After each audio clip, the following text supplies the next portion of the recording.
تو یہ کہ اگر ہم نے کسی کی بھی آبرو کی، خداوند یہ ہو سکتا ہے کہ وہ ہمیں رسوا کر دے۔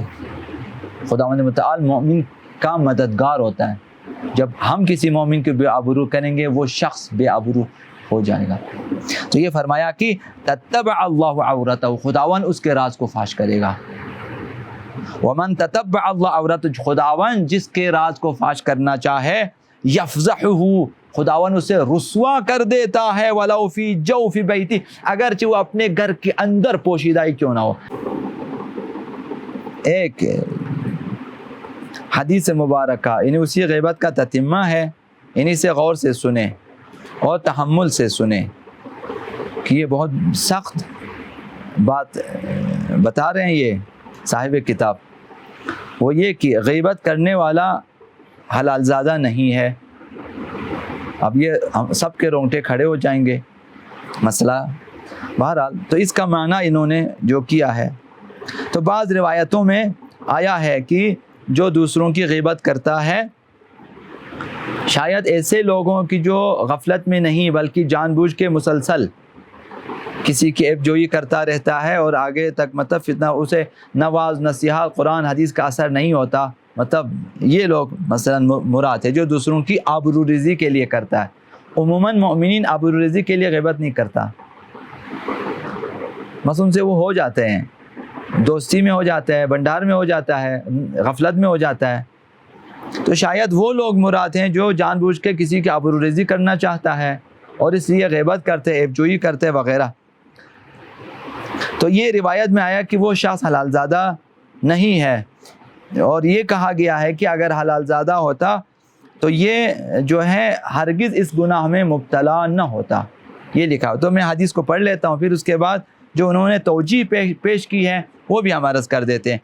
پیغمبر صاحب نے فرمایا کہ کذب من زعم انہ ولد من حلال، وہ شخص جھوٹ بولتا ہے جو یہ خیال کرتا ہے کہ وہ حلال زادہ ہے، وہو یأکل لحوم الناس، جبکہ وہ لوگوں کا گوشت کھاتا ہے۔ گوشت کھانے سے مراد وہی غیبت ہے، یعنی وہ غیبت کرتا ہے۔ یأکل لحوم الناس بالغیبہ، غیبت کر کے لوگوں کی آبروریزی کرتا ہے، لوگوں کا گوشت کھاتا ہے۔ فإنها إدام کلاب النار، چونکہ غیبت جو ہے وہ جہنمی کتوں کی خوراک ہے۔ یعنی تشبیہ بھی شاید دی گئی ہے کہ جو شخص جان بوجھ کر غیبت کرتا ہے، ایک مومن کی آبروریزی کرتا ہے، وہ ان جہنمی کتوں کی طرح ہے کہ جو جہنم میں جہنمیوں کے گوشت کھاتا ہے۔ تو غیبت کرنے والے یہاں لوگوں کے گوشت کھاتے ہیں، قیامت کے دن جہنمی کتے ان کے گوشت کھائیں گے، یہ تشبیہ دی گئی ہے۔ اب مقصود کیا ہے کہ ولد من حلال، حلال زادہ ہونا یعنی جو غذائیں انسان نے کھا لی ہیں ان سے جو نطفہ بنا ہے، مطلب ظاہر حرام خوری سے نطفہ بنے گا تو وہ نطفہ ہو جائے گا مثلا حرام نطفہ اس عنوان کے، نہ ان کی مثلا شرعی طور پر نکاح نہیں ہوا، شرعی طور پر پیدا نہیں ہوا۔ ایک معنی وہ ہے حلال زادہ ہونا یا حرام زادہ ہونا، یہ ہے کہ اگر غیر نکاح شرعی سے پیدا ہوا تو وہ ہو گیا حرام زادہ، اگر شرعی نکاح کے ساتھ پیدا ہوا تو وہ ہے حلال زادہ۔ دوسرا معنی یہ ہے کہ وہ جو نطفہ بنا، وہ جو خوراک بنی ہے اس کی، وہ حرام سے ہے، تو حرام کی تاثیر سے اس سے ایسے گناہ سرزد ہو جاتے ہیں کہ دوسروں کی آبروریزی کرتے ہیں۔ یعنی حلال زادہ نہ ہونے کا مقصد یہ ہے کہ اس کے جو ہے کھانے پینے، غذا اور نطفے میں اور پیدا ہونے میں اور گوشت پوشت بڑھنے میں حرام شامل ہے،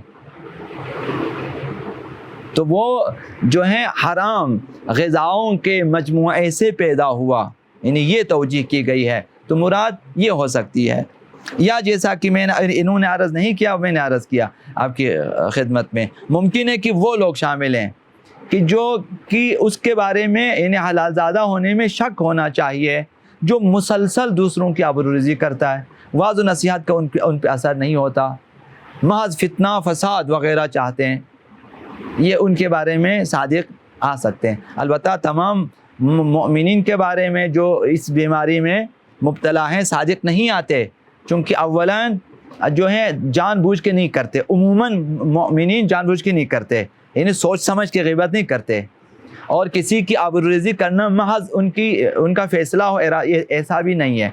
عموماً غفلت میں ہو جاتا ہے, نادانی میں ہو جاتا ہے, پتہ نہیں چلتا کہ غیبت ہو رہی ہے اور وہ ان سے غیبت ہو جاتی ہے.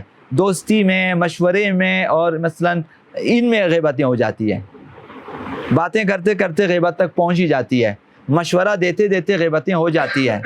تو یہ ان میں شامل نہیں ہے انشاءاللہ.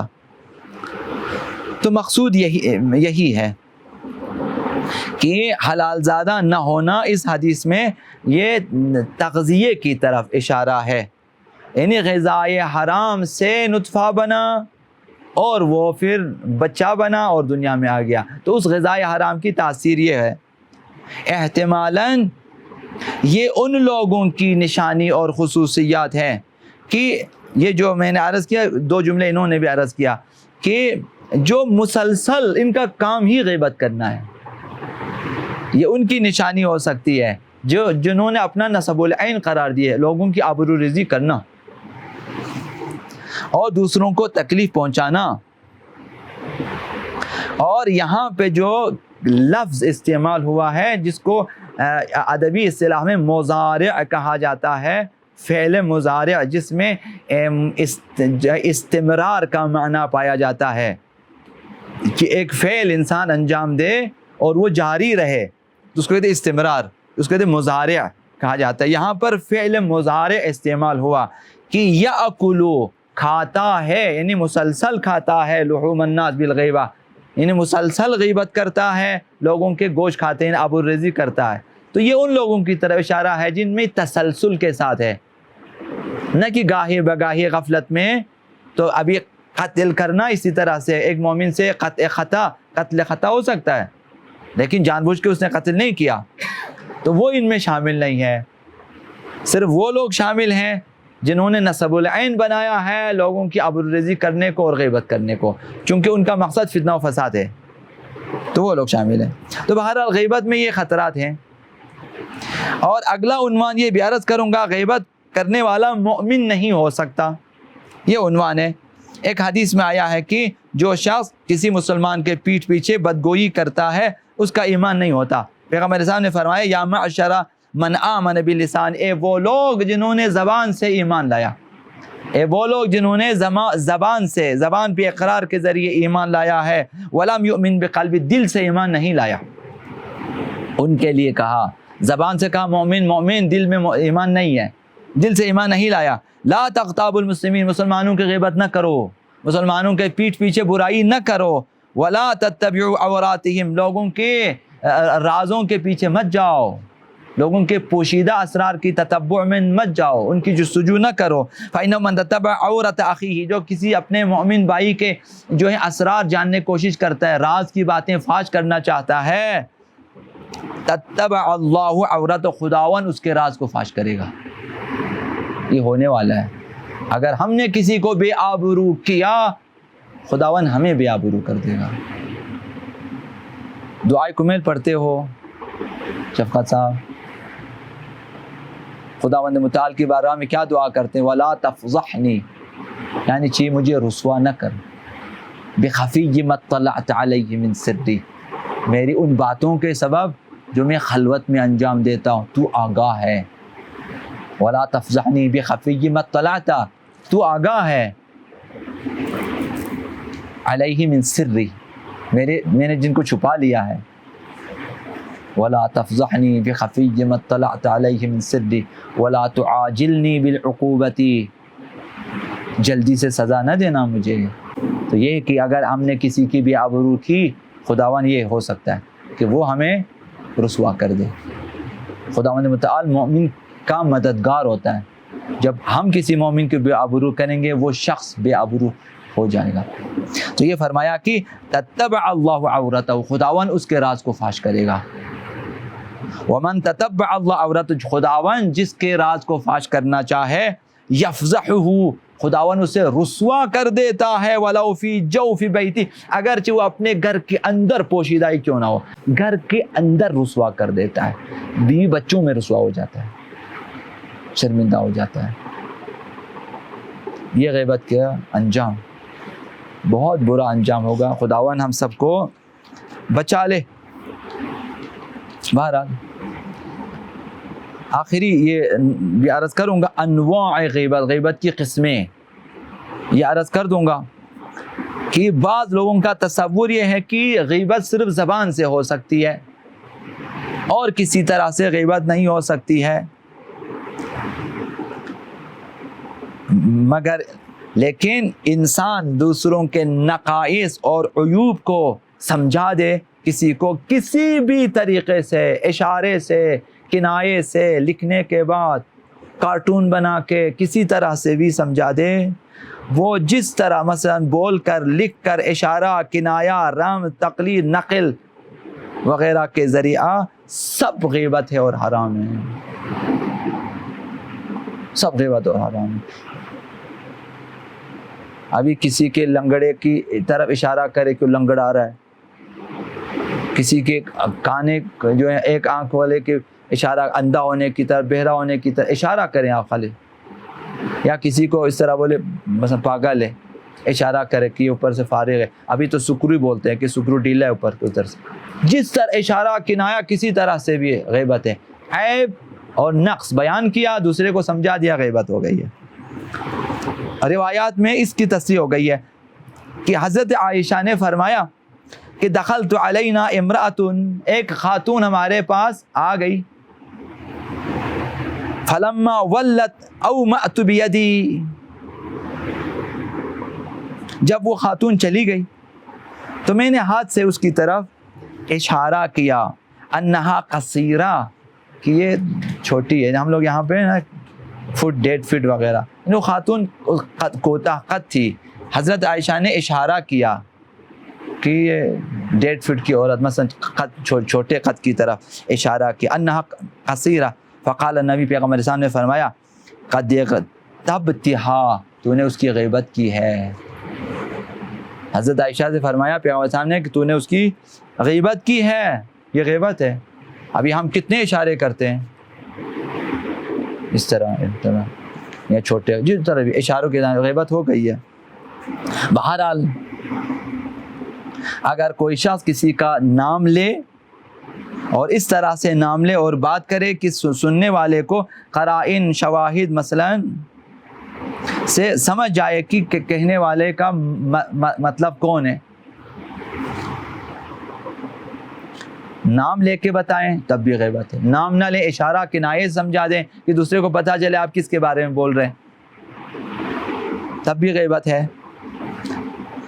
اگر کوئی شخص چاہے کہ ایسے موارد میں غیبت میں گرفتار نہ ہو تو پیغمبر اسلام کی پیروی کریں. ان کا ایک شیوہ ہے، ایک رفتار ہے، اس کی پیروی کریں کہ جب کسی خلاف کو دیکھ لیتے کہ یہاں غیبت ہو رہی، یہاں تہمت ہو رہی، یہاں کوئی بھی خلاف کام کو دیکھ لیتے، لوگوں کو نصیحت کرتے تھے اور بعنوان کلی بصورت جامع سب کے لیے کہہ دیتے تھے بغیر اس کے کہ کسی کی طرف اشارہ کریں. فرماتے تھے وما بال قوم یفعلون کذا، ان لوگوں کا کیا ہوگا جو اس طرح کے کام کرتے ہیں، بغیر اس کے کہ نام لیں. اس طرح سے عمومی طور پر واضح نصیحت کرتے تھے تاکہ جس نے خلاف کیا ہے اس کا نام نہ آئے، اس کی طرف اشارہ بھی نہ ہو کہ لوگ سمجھ جائیں ہاں اس کے بارے میں بولے جا رہے ہیں. عمومی طور پر بات کی جاتی تھی. تو یہ شیوا تاکہ غیبت میں گرفتار نہ ہو جائیں. اگر کوئی بات کہنی ہے اور اگر آپ نے نام لے کر اشارہ کنایے سے بتایا تو وہ سمجھ جائے کہ اس بندے کے بارے میں بول رہے ہیں، لہذا وہاں پر مجموعی طور پر، کلی طور پر بات کی جائے.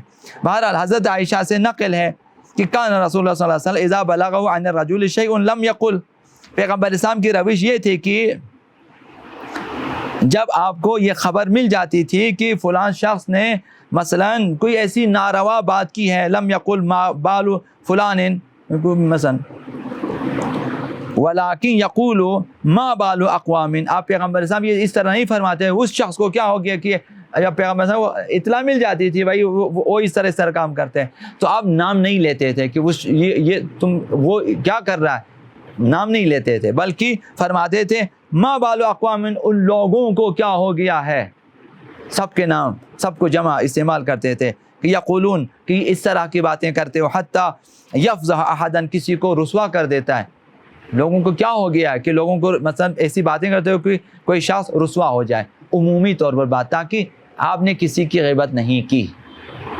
کسی طرح نہیں سمجھایا، آپ کے ذہن میں تو ہے لیکن آپ نے کسی کو مشخص کر کے نہیں سمجھایا تاکہ کسی کو پتہ چل جائے کہ کس کے بارے میں، حتیٰ وعظ و نصیحت میں غیبت ہو جائے گی جب ہم نام لے کے غیبت کریں گے۔ تو پیغمبر اسلام کی روش یہ تھی کہ آپ پھر جمعی طور پر نصیحت فرماتے تھے، تو یہ روش اختیار کرنی چاہیے تاکہ غیبت میں گرفتار نہ ہو جائیں۔ بر محمد و آل محمد صلوات اللہ وسلم علی محمد۔ یہ سلسلہ چلے گا، ابھی کل بھی ہے انشاءاللہ العزیز۔